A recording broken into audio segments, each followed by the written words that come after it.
It started with a phone call that lasted 7 minutes, shorter than usual. Evan didn't think much of it at first. Maya had said she was tired, that work had been crazy, that she'd call again soon. He believed her, because he always did. But when he hung up, the silence felt heavier than it should have. For years, their friendship had been easy, effortless in a way most things in life weren't. They had built it piece by piece. Early morning coffee runs, long walks home after parties, the kind of conversations that only happen between people who truly see each other. There was no need to explain, no fear of being too much. With Maya, Evan could simply exist. They'd always said it was just friendship, but there were nights, quiet, unguarded nights, when he wondered if friendship was just another word for something deeper they were both too scared to name. Then came Chase.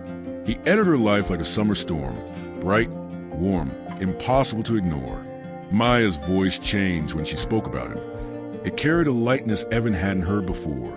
Suddenly, her stories were filled with someone else's name, someone who wasn't him. At first, Evan told himself he was happy for her, and he was, or tried to be. He listened to every detail. The restaurant Chase took her to, the late-night drives, the songs they shared. But each story left a quiet ache behind, like a bruise pressed too often. He'd laugh at the right moments, smile when she said his name, and swallow the bitterness that rose whenever he realized she'd already told Chase the same thing she used to tell him. The distance didn't come all at once. It crept in slowly, missed calls, postponed plans, unread messages. Maya would apologize, promising to make it up to him. And when she did find the time, she'd sit across from him, glowing, eyes alive with new love. He'd watch her, memorizing every flicker of joy across her face, trying to ignore the hollow space in his chest. Sometimes she'd ask about his life, how work was going, if he'd met anyone new. He'd shrug, deflect, lie, because how could he tell her that he hadn't even looked, that every girl he met faded into the background the moment Maya's name came up? She was his constant, his beginning and end, and now she was slipping away, piece by piece, into someone else's world. One evening, they met for coffee, the same cafe they'd gone to for years. It should have felt familiar, but it didn't. There was something new between them. Not tension exactly, but awareness of what was being lost, of what couldn't be said. Maya talked about Chase again, laughing between sips of her latte. Evan smiled, nodding, pretending to be part of a moment he no longer belonged to. When she looked down at her phone, her face lit up, Chase's name flashing across the screen. She typed a quick reply, then glanced up and caught Evan watching her. "What?" she asked, laughing softly. He shook his head. "Nothing. You're just happy." "I am," she said, her smile tender. "It's weird, right? I didn't think I'd find someone like him." Evan forced a smile. "Yeah, you deserve that." But something inside him cracked a little. Quiet, invisible. Later that night, he walked home through the city streets, hands deep in his pockets, rain falling softly around him. The world felt bigger without her beside him. Every place they'd been together carried her ghost.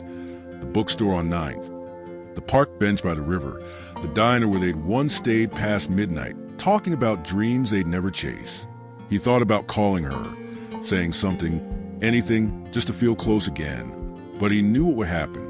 She'd answer with that warm, distracted voice. Chase would be in the background, and Evan would become just another name on her list of things to get back to later. So he didn't call. He just kept walking, letting the rain wash away the things he couldn't say. Weeks passed. Their messages became shorter.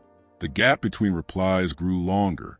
Maya was still kind, still Maya, but she had a new rhythm now, one that didn't need him in every beat. Evan tried to move on. He went out with friends, joined a gym, even downloaded a dating app. But nothing stuck. Every conversation felt shallow. Every smile a reminder that none of them were her. Then one afternoon, Maya called out of the blue. Her voice was bright, her laughter familiar. "You'll never guess what Chase did," she said. And she told him about the surprise weekend getaway, the candlelit dinner, the playlist he made her. Each word felt like a small cut. Evan listened, laughed, even teased her. But inside, he felt something dark, something unfamiliar begin to stir. Jealousy, not just for Chase, but for the version of Maya that Chase got. The one who glowed, who loved freely, who had no space left for Evan anymore. That night he couldn't sleep. He lay awake, replaying everything in his head. Their first meeting, the way she'd once fallen asleep on his shoulder, the promises they'd made to always be in each other's lives. He remembered the time she'd said, "You're my favorite person."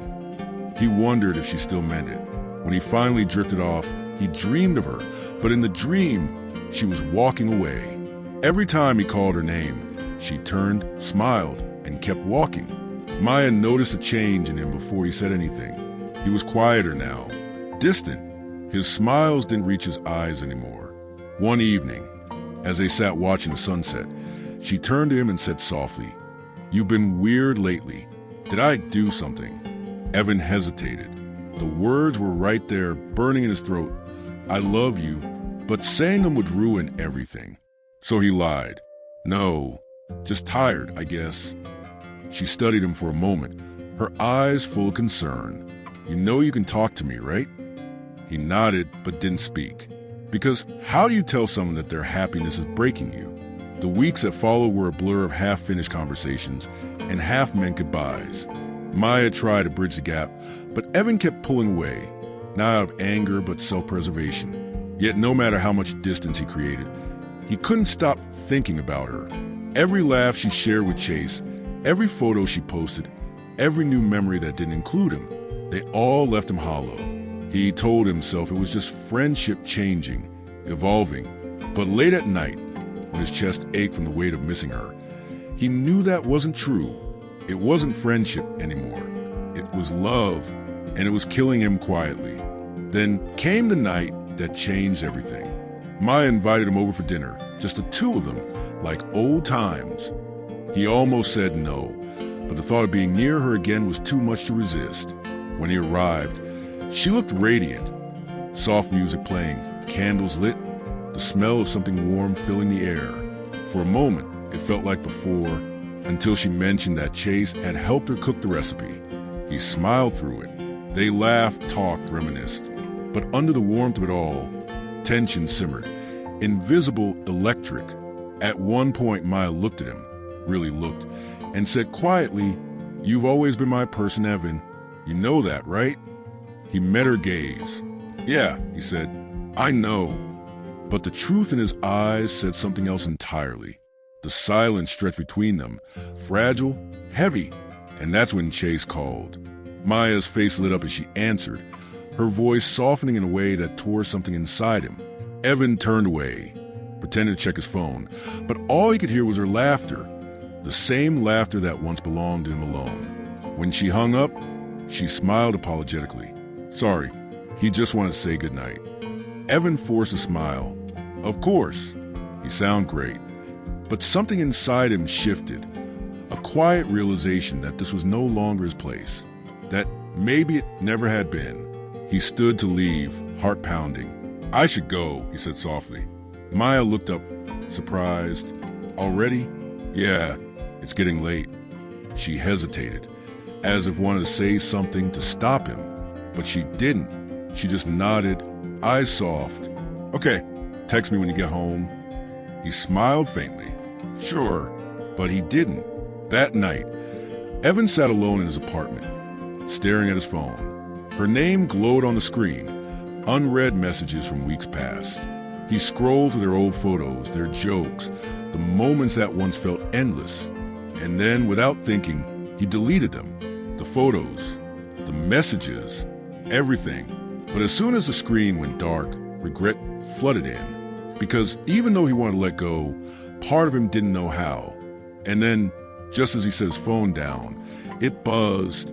A message from Maya. "We need to talk." Evan froze. His heart raced. Was this the moment everything changed? He didn't know it yet, but that message would alter everything between them. Again, to be continued in part 2. Speech balloon if you were Evan. Would you tear the truth or let her go? Subscribe and comment below what you think happens next in part 2 of The Space Between Us.